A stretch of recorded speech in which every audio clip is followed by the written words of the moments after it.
కరగని రెండు మనసుల దూరం చల్లగా తెరవని కుంటి తలుపుల ద్వారం వలపు వానగారాలే పంపుతున్నది ఆకాశం చినుకు పూల హారాలే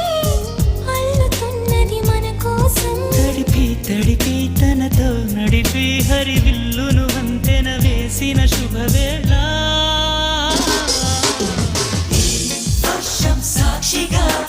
తెలపని నూరాకే సొంతం ఈ వర్షం సాక్షిగా కలపని బంధం మెల్లగా కరగని రెండు మనసుల దూరం